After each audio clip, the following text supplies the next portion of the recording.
sommes à Tbilissi en Géorgie pour le dernier Grand Prix de préparation avant les Jeux paralympiques de septembre 2024.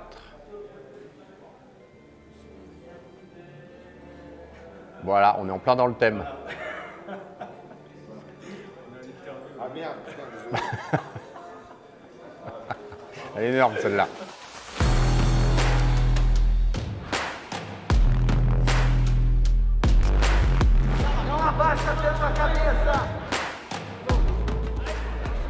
On va ouvrir. Vraiment ce nœud magnifique. Voilà. Un nœud à l'aveugle. On dirait que j'ai fait une bêtise là qui me fait escorter.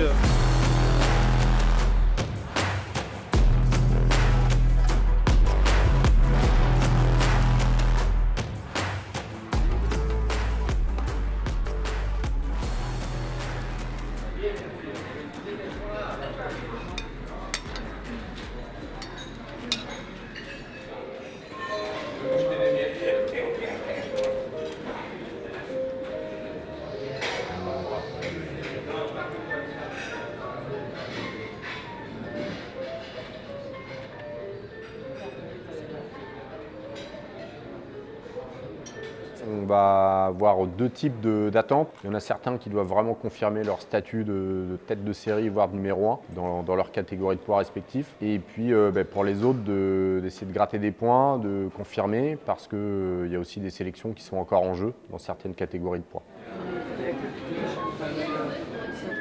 C'est un groupe qui est au complet, ça va ressembler à l'équipe qui va partir pour les Jeux. Ça fait une répétition générale collective, à la fois sur le plan sportif, sur l'encadrement, de la gestion de l'encadrement, de voir comment chacun va se positionner, sur les rythmes aussi de compétition selon les jours et le suivi.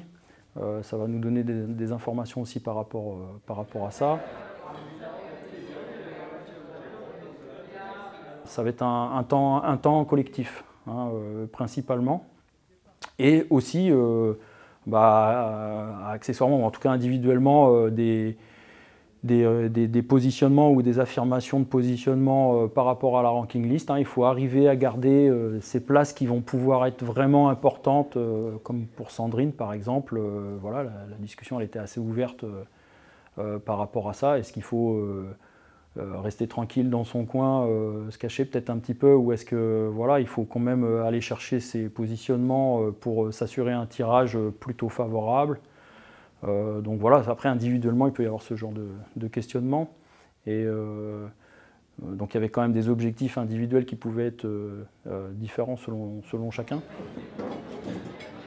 Elios, il va chercher à la fois une revanche, à la fois peut-être un ou deux qu'il n'a pas eu dans les mains. C'est important d'avoir quand même les informations.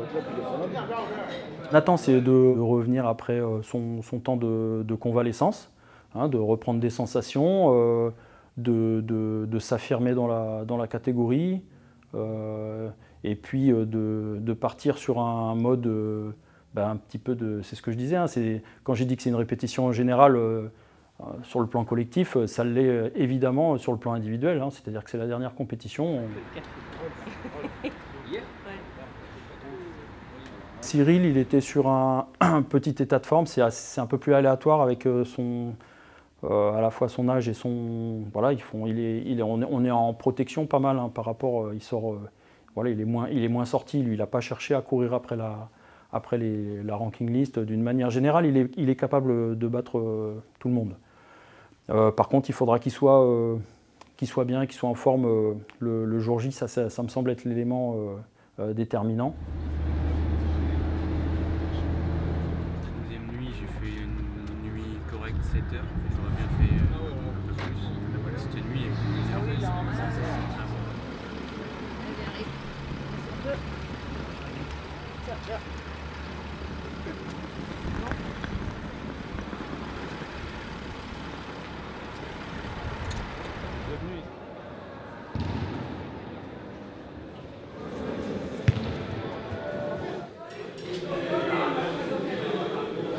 Ça va, Mindo? ça va toi? Ça va.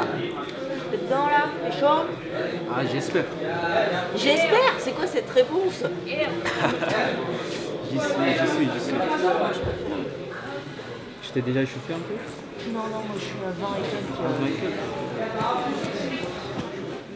Début de l'échauffement, ça s'est plutôt bien passé. Ayant bien géré le régime, j'avais vraiment des bonnes sensations, plus d'énergie que les autres fois.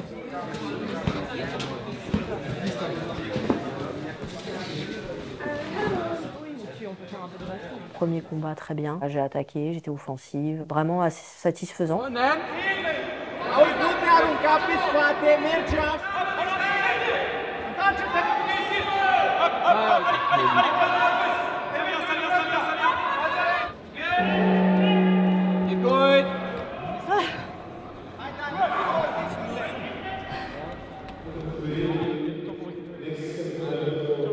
Sur la finale, donc je prends la chinoise qui me talonnait à la ranking. Et là, grosse déception, on va pas mentir, et grosse boulette. Donc je fais une erreur alors que je sais très bien qu'elle va partir sur la clé de bras. Elle fait une technique de sacrifice, donc un tomoe nul, qui m'a pas du tout mis en danger, mais je me suis retrouvée entre ses jambes. À un moment, j'ai voulu essayer de sortir et j'avais rentré mon coude pour pas prendre la clé.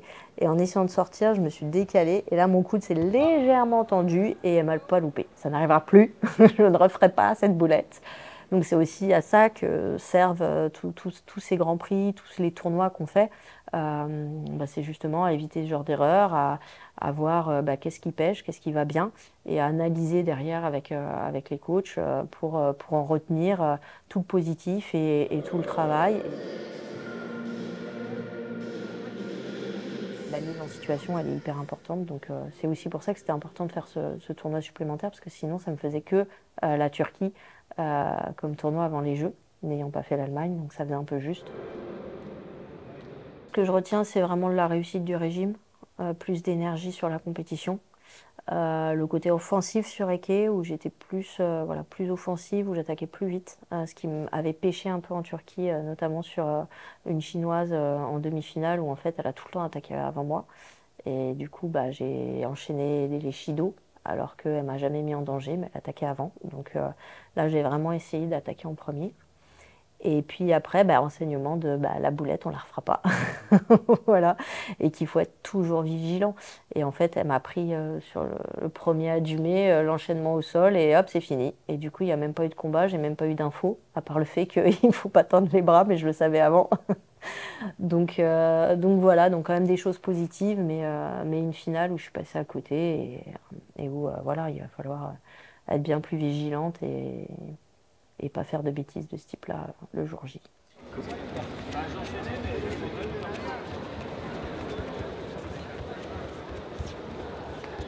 J'ai coaché Armindo, qui est un peu novice dans la catégorie, qui était en 60 kg et puis qu'on a décidé de faire monter en moins de 73, en J1, qui manque un peu de repères, même beaucoup de repères dans cette catégorie, qui est un peu en formation, même si on essaye quand même de le faire avancer vers une éventuelle qualification et sélection paralympique.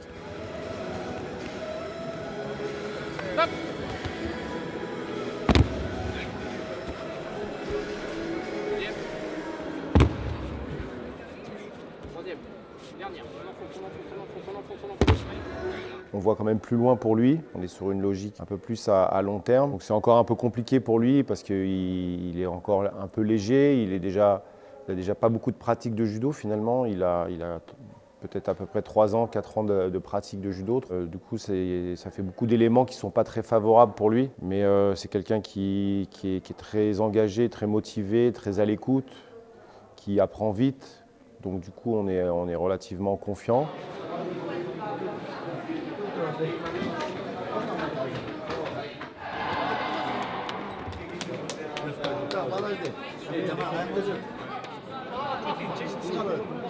Son combat s'est pas forcément bien passé, il a eu un adversaire qui avait un peu plus d'expérience que lui, il fait encore pas mal d'erreurs et donc du coup il a payé cash, comme ça se passe souvent au judo et notamment au judo de haut niveau.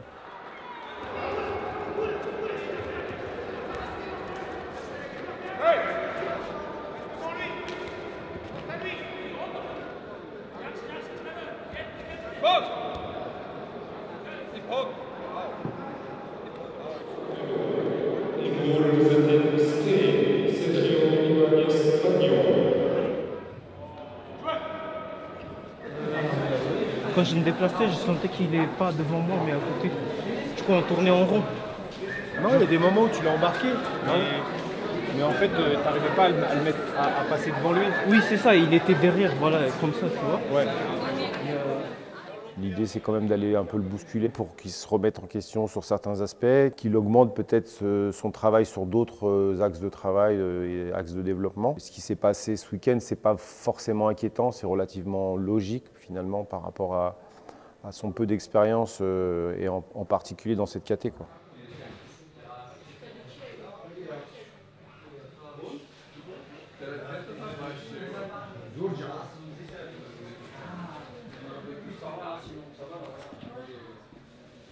Anatole, c'est quelqu'un qui a déjà plus d'expérience, qui est plus dans une logique vraiment de sélection sur l'échéance de Paris, qui joue sa place un peu à chaque fois, c'est-à-dire qu'on attend de lui de la perf. Il a eu quelques contre-perfs ces derniers temps et on n'est pas complètement satisfait de sa progression.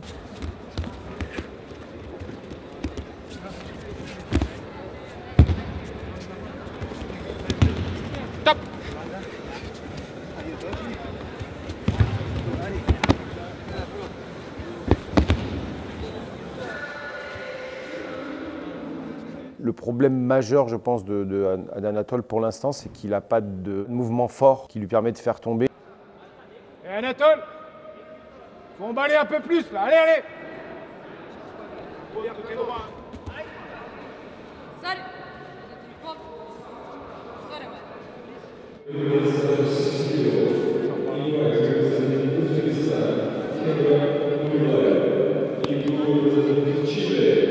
Après, tu as commencé à verrouiller un peu plus et à l'aspirer un peu plus. J'ai réussi à monter, mais après je suis allé chercher le coaching. Ouais, coaching bien fait, mais pourquoi ça va marquer? Il va retourner? Ouais, il s'est retourné. C'était bien engagé. Par contre, il enchaînait bien au sol, on ne peut pas lui enlever. Heureusement que je défendais. Mais par contre, je te dis, comme il est resté qu'en gaucher, il s'est pas mis à droite. Si, une fois, c'est là que j'ai mis le maquis comme. Ouais, enfin, que je ne l'ai pas mis. Il s'est un peu mis à plat. Bah, il a essayé en fait. Il a essayé de se mettre en droitier, il a vu que direct. Après, c'est un travailleur, c'est un mec engagé, c'est un mec qui triche pas, dans le sens où il se donne vraiment les moyens, donc ça, c'est des points positifs. Malheureusement, la dureté du judo et du haut niveau fait que ce qui prime, c'est le résultat.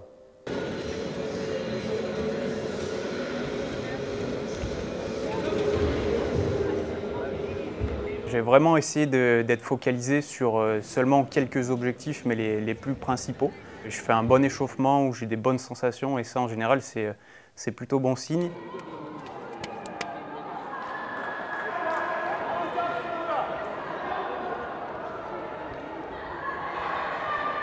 Là, on se force sur les premières séquences. Quand c'est un petit peu dur à trouver le rythme, on s'oblige. Premier combat contre un Lituanien assez fort. Je suis sérieux sur les mains, je fais le travail et puis j'arrive à marquer assez rapidement. Appuie manche. Serre fort le bras.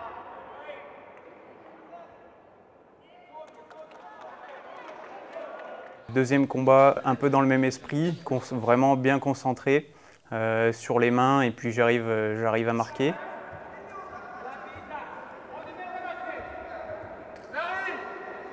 Wazari. Ça colle, ça colle, ça colle.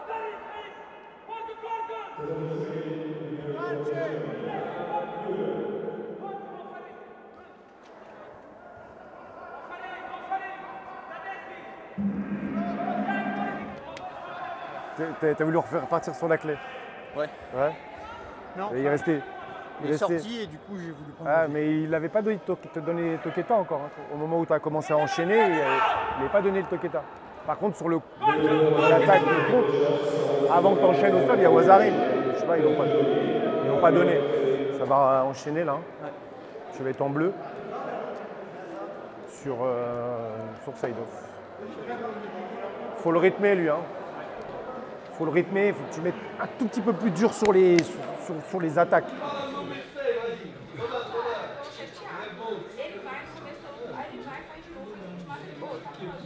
Ensuite, j'arrive sur la demi-finale contre le champion paralympique en titre. C'est ma 4e rencontre contre cet Ouzbek. 3-0 en sa faveur, donc ça c'est les faits. Mais dans ma tête, je savais que j'avais les clés pour le gagner, c'était pas passé loin les fois d'avant. J'étais vraiment déterminé et puis j'ai rien lâché. Je pense que ce qui a fait la différence, ce qui m'a permis de gagner, c'était de vraiment avoir été fort sur les mains et puis de m'engouffrer dans chacune de mes possibilités. Serre, serre, serre, serre, serre, serre, serre, serre, serre, serre, serre, serre. Tu vas me manger là. Bien. Bravo. Bien joué. Ensuite, sur la finale, je rencontre le japonais qui monte en puissance, qui gagne beaucoup de tournois. J'étais aussi dans un bon état d'esprit, j'étais déterminé, j'avais envie d'y aller.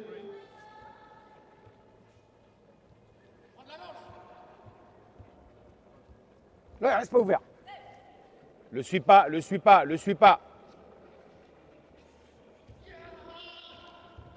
Malheureusement, je me déplace un petit peu dans son sens d'attaque et malheureusement, je lui offre une belle boîte. Mais malgré tout, j'étais content de ma journée. Cette médaille d'argent, pour moi, elle récompense le travail que j'ai effectué sur les dernières semaines avant la compétition. Elle est aussi de bon augure puisque c'était la dernière compétition avant les Jeux de Paris. Elle me motive finalement sur les 3 derniers mois qui restent pour aller m'entraîner encore plus dur et à Paris aller chercher l'or.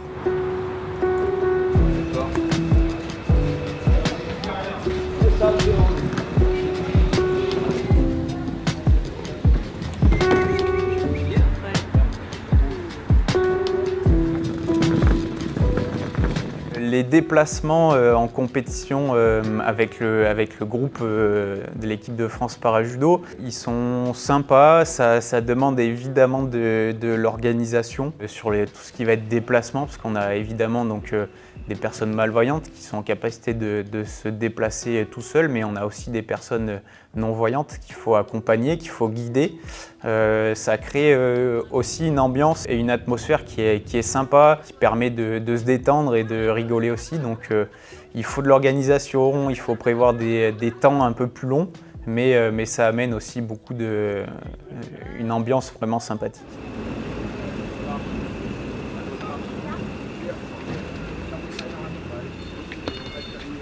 Avec Sego.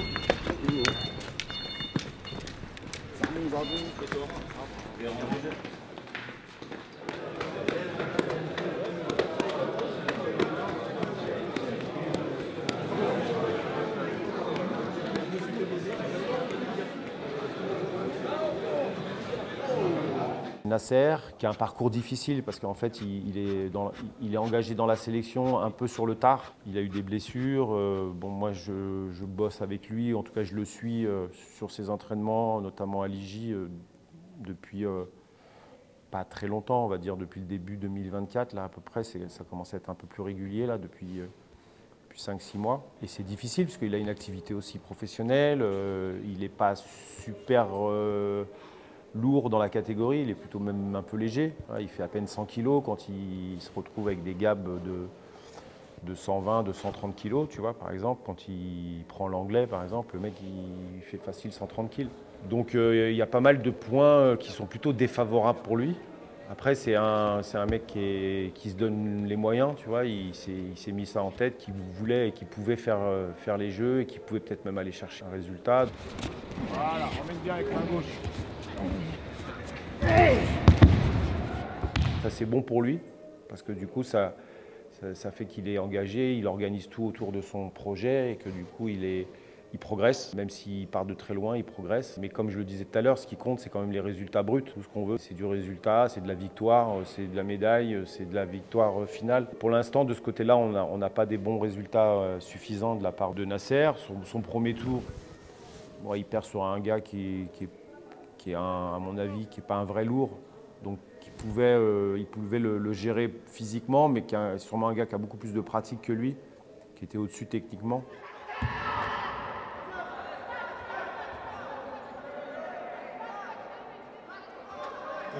Allez, sors, pousse.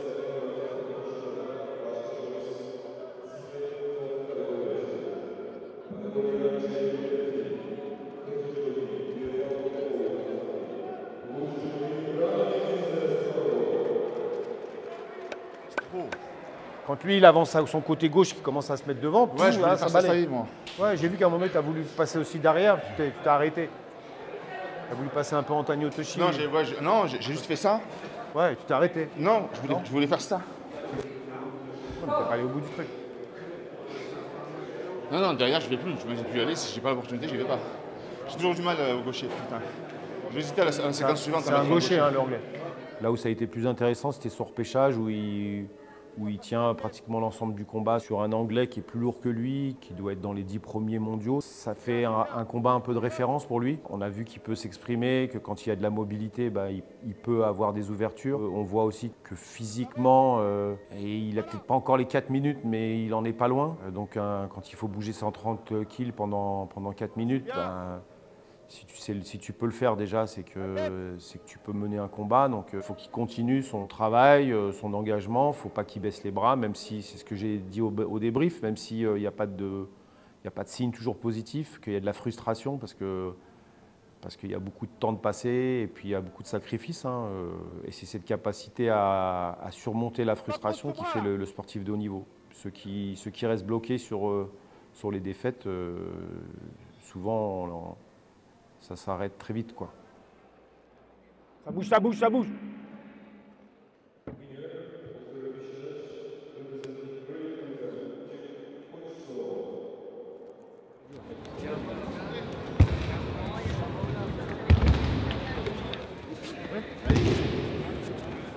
On avait aussi Jason Grandry, qui a déjà été médaillé au championnat du monde.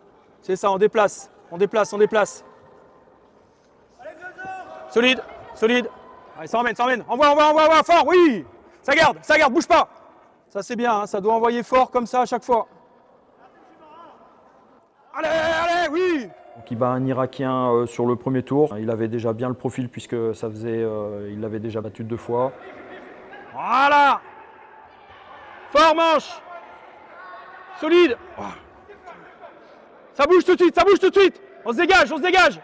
En demi, il a perdu contre un des principaux concurrents, en tout cas pour le titre au jeu. C'est un Moldave qui progresse plutôt pas mal. Ils se sont déjà rencontrés à plusieurs reprises et ont gagné, pas forcément chacun leur tour, mais en tout cas, ils ont des victoires chacun à leur actif. Là, pour le coup, cette fois-ci, ça a été pour le Moldave, qui a battu aussi le numéro 1 de la ranking sur la finale. Donc voilà, ça va être un bon client. Ça va venir.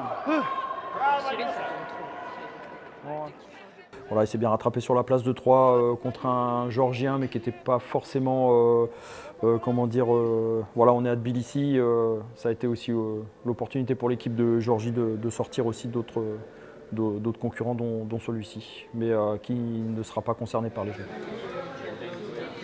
Cécilia, elle a besoin encore d'expérience et de s'affirmer dans la catégorie. Elle est dans une catégorie qui a été où le niveau s'est élevé tout au long de l'Olympiade avec des nouvelles filles qui sont arrivées au fur et à mesure, au compte-gouttes, plus une, de Chine, du Kazakhstan. Donc la concurrence, en fait, elle a été accrue tout au long de l'Olympiade. Donc là aussi, c'est pareil, il faut prendre les meilleurs, mesurer la distance et qu'il y a à parcourir pour aller les battre.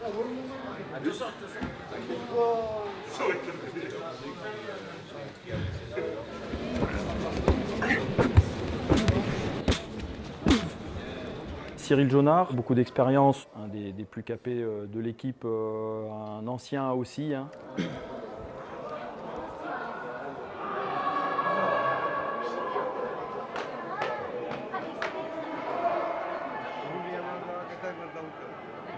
Il a commencé par battre un Géorgien sur le premier tour assez facilement, avec voilà, toute la maîtrise qu'on lui connaît.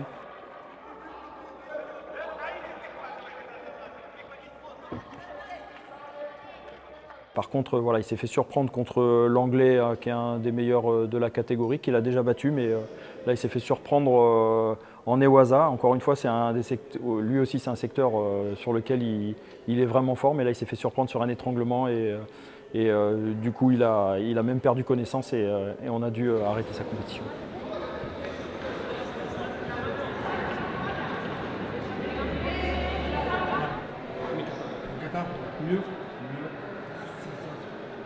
Cyril, il est chez les J1, donc chez les aveugles dans la catégorie, mais il a aussi la particularité d'être sourd. Et après, il y en a 3 qui vont être choisis. Mais... Alors la communication avec lui, elle se fait principalement par la langue des signes et lui il prend contact avec les mains qui signent pour prendre les informations et la communication. Donc c'est effectivement un petit peu particulier, il faut avoir quelques rudiments de la langue des signes. Et après, il y a aussi beaucoup de codes qui nous sont propres, puisque ça fait 10 ans qu'on travaille ensemble.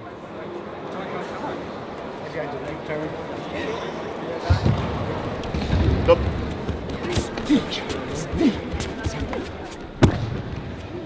Top. Top. Cette année, on avait 3 compétitions, une en février, une début avril, je crois, et Tbilissi du coup. Et l'idée, c'était de ne pas faire les 3, de faire l'impasse sur la Turquie, qui était début avril, je crois, pour en fait essayer de faire une préparation type jeu, parce qu'entre l'Allemagne du coup et Tbilissi et les Jeux, il y avait à peu près le même laps de temps. C'était vraiment d'essayer d'avoir une prépa optimale pour voir cet été les petits trucs à adapter, etc. Physiquement. Et sur le judo, pareil, d'essayer en fait de faire, de copier-coller la prépa de Tbilissi au jeu en améliorant certains petits points. J'avais 3 combats. Le premier combat a été expéditif. Je ne sais pas trop quand en tirer de ce combat parce que j'ai l'impression qu'en face de moi il n'était pas à 100%. Du coup, je ne peux pas en sortir grand chose. Je gagne par un étranglement très tôt dans le combat. La demi-finale, je prenais l'Ukrainien, que ça faisait un petit moment que je n'avais pas pris. Et toujours rugueux, je savais à quoi m'attendre. Et c'est un profil qui me fait un peu chier parce qu'il est fort sur le haut du corps. Et à l'affût sur le bas du corps, du coup, moi j'aime bien aller taquiner les jambes, etc. Et lui, on peut pas trop. Du coup, je savais que ça allait être un combat un peu compliqué, surtout que j'avais un peu mal à l'épaule, du coup, je pouvais pas tourner d'un côté, du coup, j'ai pas pu, je pense, faire mon judo à 100%, mais bon, c'est le jeu, hein. Si au jeu c'est comme ça, il faut s'y habituer. Et je fais quelques petites erreurs dans le combat, du coup, je prends un Wazari, et j'arrive à remonter, je prends un Wazari à 1 minute de la fin à peu près, et j'arrive à remonter ce Wazari vraiment à la toute fin du combat où je fais un travail au sol et à 5 secondes de la fin, je prends en immobilisation et je finis par remporter le combat. Du coup, c'est passé vraiment ric-rac, mais ça a permis de prendre plein d'infos sur lui pour les Jeux. T'avais envie de te faire peur un peu, hein? La finale, du coup, c'était contre l'Ouzbek, ma bête noire, on va dire, de cette Olympiade, où on s'est pris 4 fois, il y a 2 partout. Au jeu, il va falloir que ça passe à 3-2 pour moi, hein, si on se prend. Et c'est pareil, c'est le profil vraiment que je déteste, gaucher, envahissant. Et je suis rentré très bien dans mon combat. Je me sentais vraiment bien physiquement, mentalement, j'étais prêt. Et j'ai su imposer le rythme dès le début. Et je lui mets 3 pénalités assez rapidement dans le combat et je gagne mon combat par Shido. J'aurais préféré mettre une boîte, hein, mais bon, voilà, on a pu prendre quelques repères aussi sur lui. Et dans l'ensemble, c'est une journée assez satisfaisante. Tu baisses un tout petit peu ta tête? À partir de là, maintenant, on connaît nos adversaires pour chaque catégorie. On va changer un petit peu de mode aussi de travail pour rentrer là de manière concrète dans la préparation de la compétition, hein, pour les Jeux, pour qu'il y ait une bonne dynamique générale. Et puis on va individualiser énormément sur le travail technique, notamment aussi par rapport aux adversaires qu'on connaît maintenant.